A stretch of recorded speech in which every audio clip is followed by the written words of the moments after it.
Bienvenidos a una nueva etapa de Cultura T3, donde buscamos transformar a través de la enseñanza. El día de hoy tocaremos uno de los temas más importantes socialmente.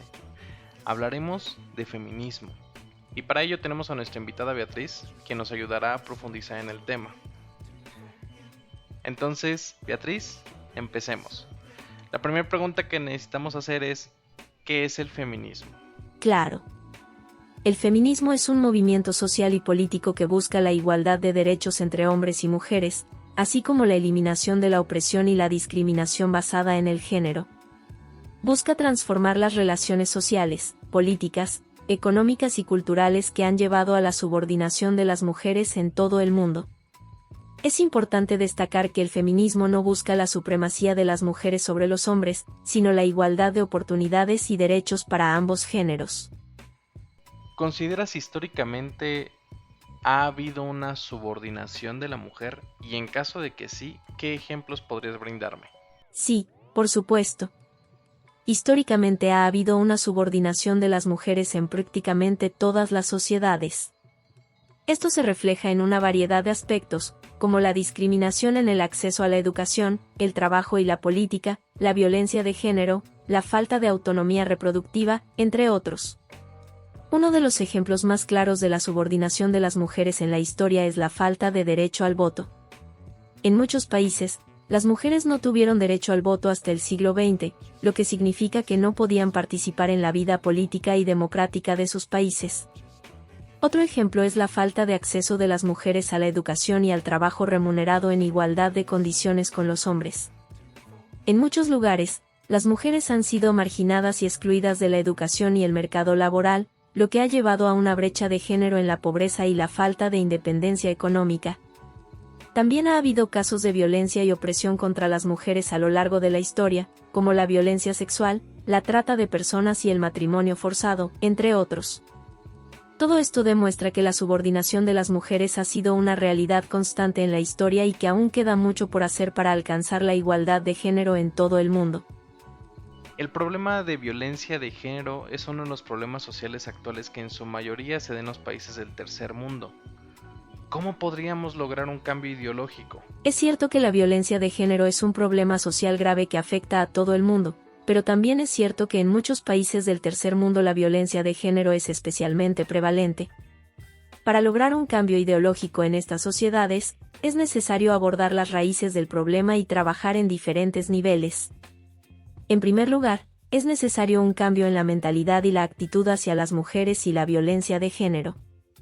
Esto implica educación y sensibilización en diferentes niveles, incluyendo la educación formal y no formal, la capacitación de profesionales, y la participación activa de la sociedad civil y los medios de comunicación. Se necesita promover valores de igualdad y respeto entre hombres y mujeres, y concientizar sobre los efectos dañinos de la violencia de género en las personas, las familias y la sociedad en su conjunto. En segundo lugar, es importante trabajar en políticas y marcos legales adecuados que puedan proteger a las mujeres de la violencia y garantizar su acceso a la justicia. Esto implica la implementación de leyes efectivas y la capacitación de jueces, fiscales y policías para hacer frente a la violencia de género. Por último, es importante garantizar el acceso a servicios de apoyo para las mujeres que han sufrido violencia de género, como servicios de salud, asesoramiento legal y atención psicológica. Además, es importante trabajar en la prevención de la violencia de género a través de la promoción de la igualdad de género, el empoderamiento económico de las mujeres y la promoción de valores y actitudes respetuosas hacia las mujeres. En resumen, para lograr un cambio ideológico en relación a la violencia de género en los países del tercer mundo, es necesario abordar el problema desde diferentes ángulos, incluyendo la educación y sensibilización, la protección legal y el acceso a servicios de apoyo. Oye, Beatriz, y dime, ¿qué países tienen el índice de violencia de género más bajo? Es importante destacar que la violencia de género es un problema global y que todos los países deben trabajar para prevenirla y erradicarla. Sin embargo, existen algunos países que se destacan por tener índices de violencia de género más bajos que otros. Según el índice de brecha de género del Foro Económico Mundial de 2021, los 5 países con los índices de violencia de género más bajos son Islandia, Noruega, Finlandia, Nueva Zelanda y Suecia. Estos países se caracterizan por tener una cultura y una sociedad que promueven la igualdad de género y la no violencia contra las mujeres. Además, cuentan con leyes y políticas públicas efectivas para prevenir y combatir la violencia de género, y tienen una alta participación femenina en la política y en el mercado laboral.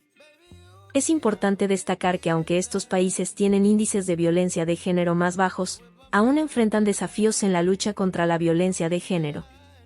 La eliminación de la violencia de género requiere un esfuerzo global y continuo por parte de todos los países y todas las personas.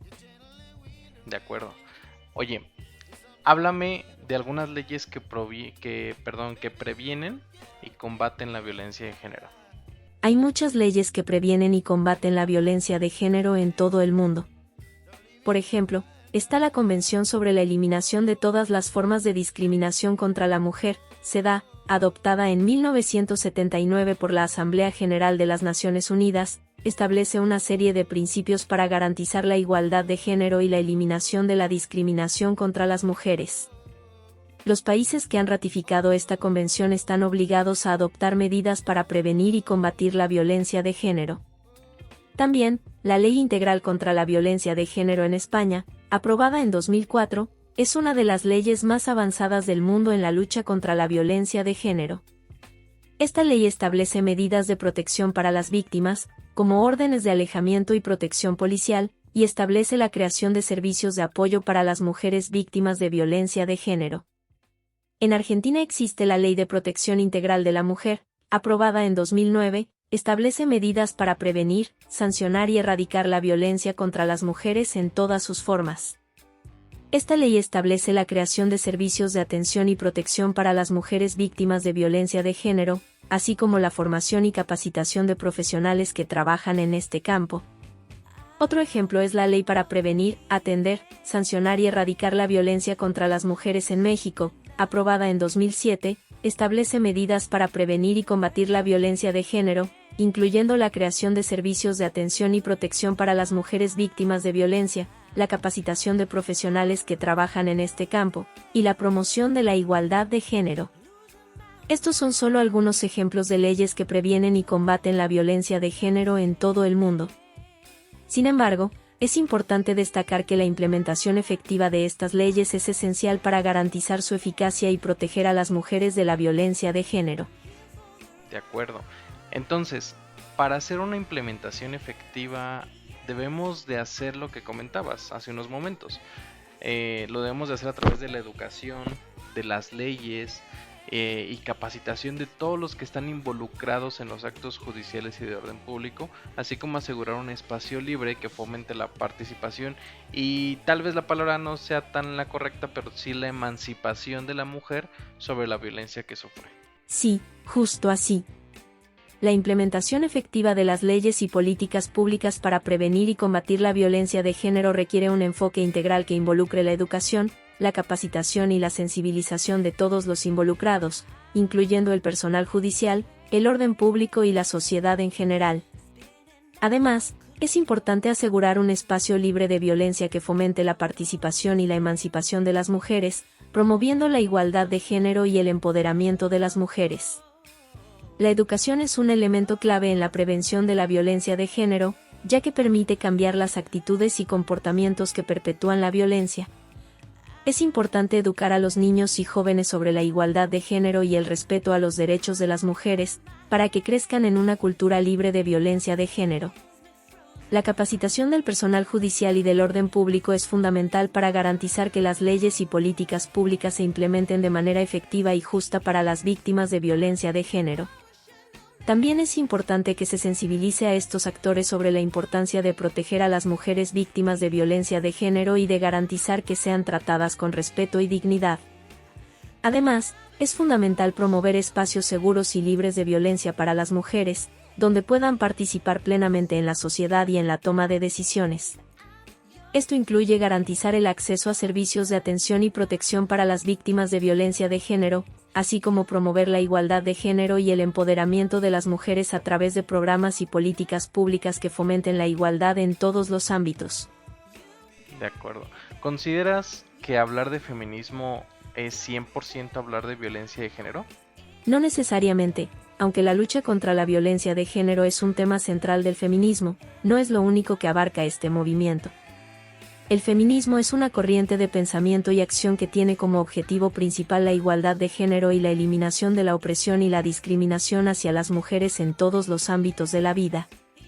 Además de la lucha contra la violencia de género, el feminismo también aborda temas como la igualdad salarial, el acceso a la educación y la participación política y social de las mujeres, entre otros.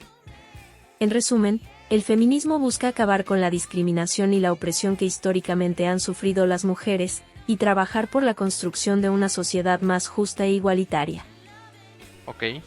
¿No consideras que todos estos aspectos de alguna forma son violencia de género, entendiendo por violencia no solo la cuestión física, sino también la psicológica, incluso en aspectos de limitaciones, o sea, de cómo limitamos a la mujer? Me refiero a que de alguna forma también esta limitación implica algún tipo de violencia, ¿no? Sí, de hecho, en el feminismo se entiende que la violencia de género no se limita únicamente a la violencia física, sino que abarca también otras formas de violencia, como la violencia psicológica, la violencia económica y la violencia simbólica. En este sentido, la discriminación y la opresión que históricamente han sufrido las mujeres en todos los ámbitos de la vida, incluyendo el acceso a la educación, el trabajo y la participación política, se consideran formas de violencia de género. Asimismo, las limitaciones impuestas a las mujeres en función de su género, ya sea de manera directa o indirecta, también se consideran formas de violencia de género, ya que limitan su capacidad de desarrollarse plenamente como seres humanos y de participar en la sociedad en igualdad de condiciones con los hombres. En este sentido, el feminismo busca eliminar todas las formas de violencia de género y construir una sociedad más justa e igualitaria para todas las personas, independientemente de su género. Muy bien. Oye, ¿crees que podamos irnos al inicio de todo?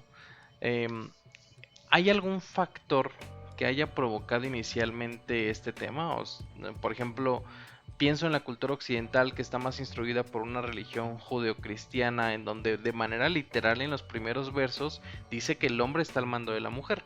Pero, ¿qué más se ha hecho en la historia que nos ha llevado a estos días donde hasta hace 100 años las mujeres en gran parte del mundo ni siquiera se consideraban como ciudadanas? Hay varios factores históricos, culturales y sociales que han contribuido a la subordinación y discriminación de las mujeres a lo largo de la historia.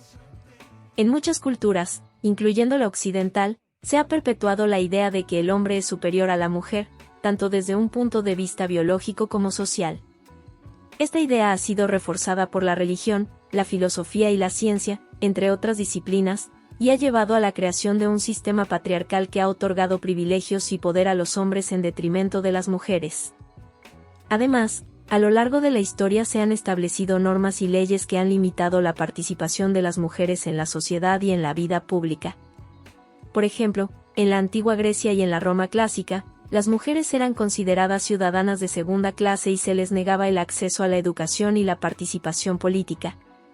En la Edad Media, la Iglesia Católica estableció la idea de que las mujeres eran inferiores a los hombres y debían estar subordinadas a ellos, y se crearon órdenes religiosas para que las mujeres vivieran en clausura y se dedicaran exclusivamente a la vida religiosa.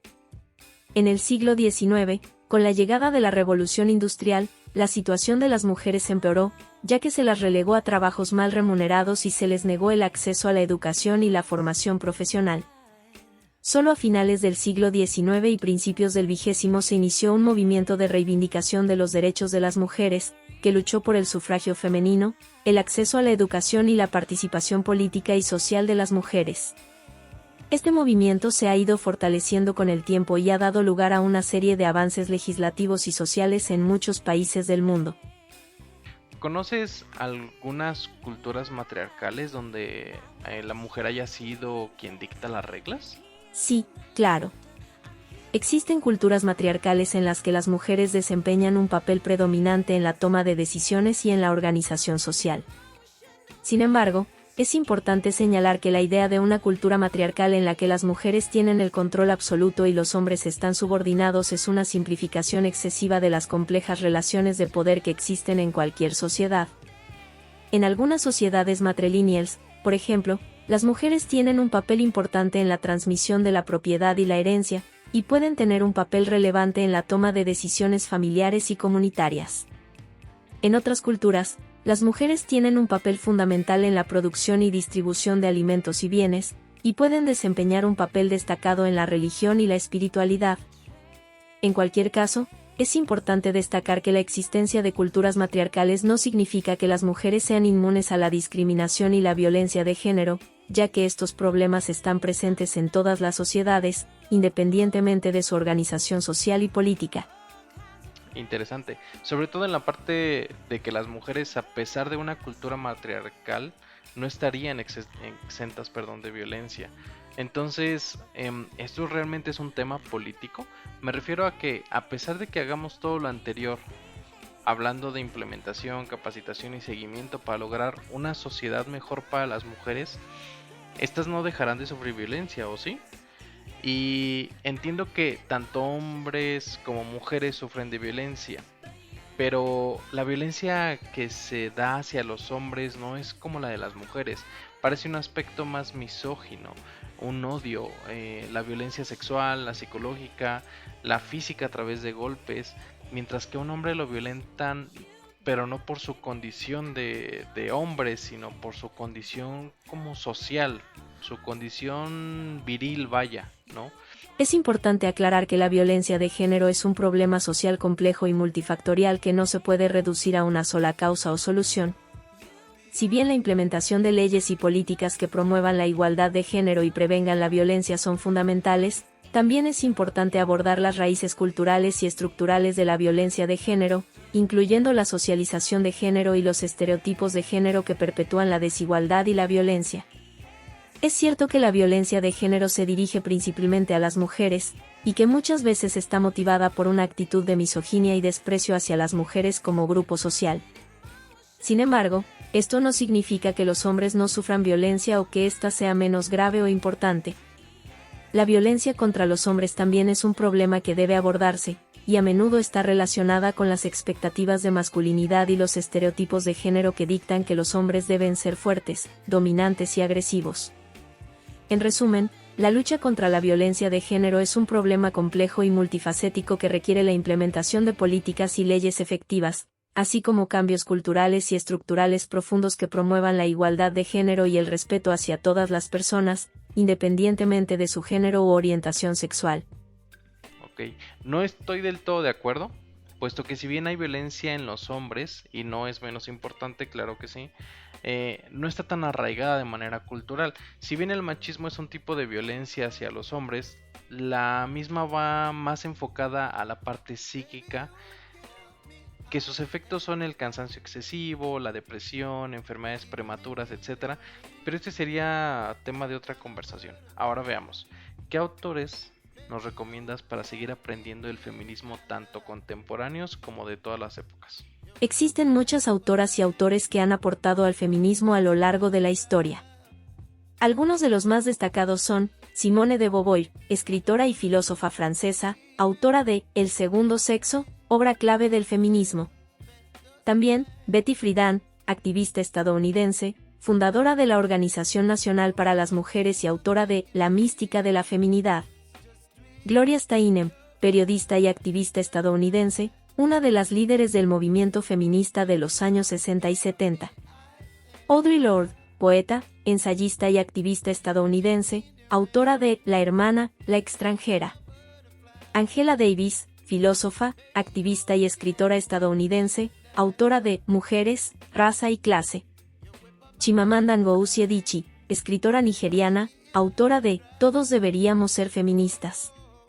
Rebecca Solnit, escritora y activista estadounidense, autora de Los hombres me explican cosas. Judith Butler, filósofa y teórica estadounidense, autora de El género en disputa. O. María Lugones, filósofa argentina, autora de Hacia un feminismo descolonial. Estos son solo algunos nombres, hay muchos más autores y autoras que han contribuido al feminismo de diversas formas y en distintos momentos históricos.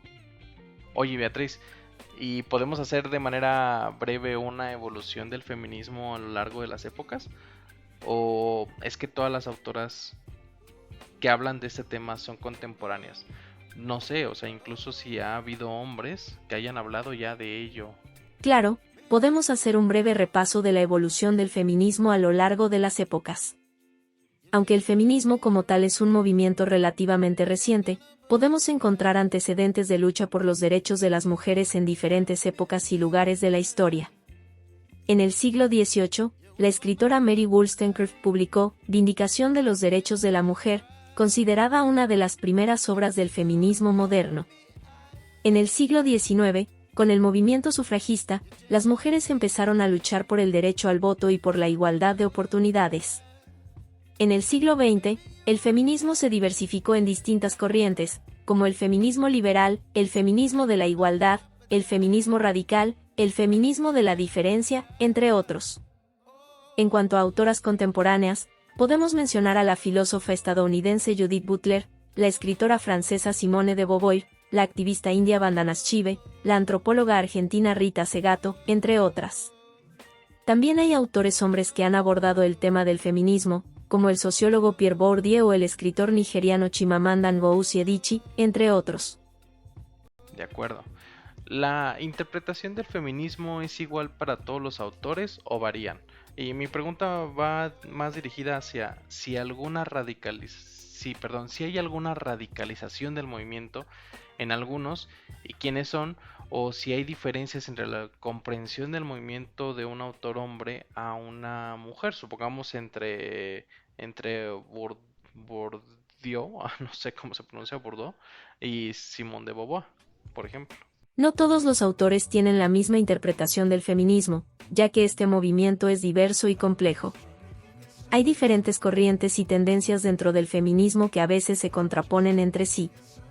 Algunos autores tienen posturas más radicales y otras más moderadas. Por ejemplo, Simone de Beauvoir fue una de las principales teóricas del feminismo en el siglo XX y su obra, El segundo sexo, es considerada un clásico del feminismo. De Beauvoir abogó por la liberación de la mujer y argumentó que la opresión de las mujeres era producto de una construcción social y cultural.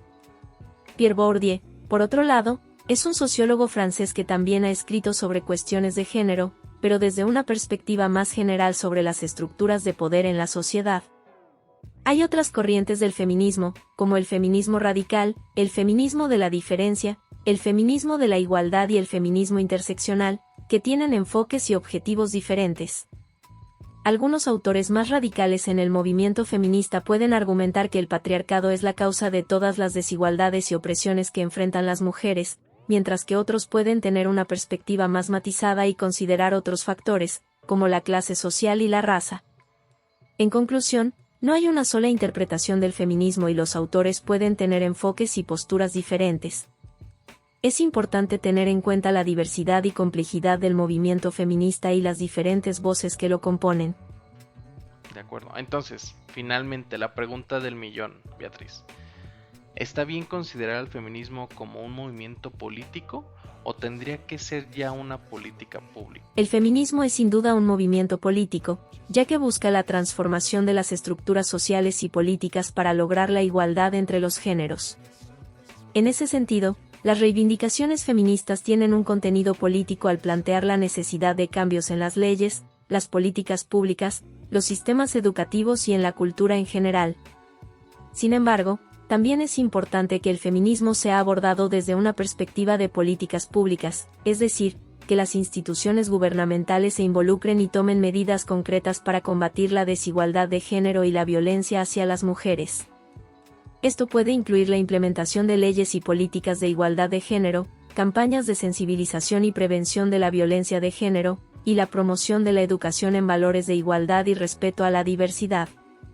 En definitiva, el feminismo debe ser entendido como un movimiento político que busca transformar la sociedad y que debe ser abordado desde la política pública para lograr cambios efectivos. Súper, muchas gracias, Beatriz. Y ya por último, ¿qué mensaje le darías a nuestra audiencia sobre el feminismo y la importancia y trascendencia de las mujeres en la historia de la humanidad? Mi mensaje a la audiencia sería que el feminismo es un movimiento vital y trascendental para nuestra sociedad, ya que busca garantizar la igualdad de derechos y oportunidades para todas las personas sin importar su género. Las mujeres han sido históricamente marginadas y subordinadas en diferentes aspectos de la vida, lo que ha resultado en desigualdades y violencias que aún hoy persisten.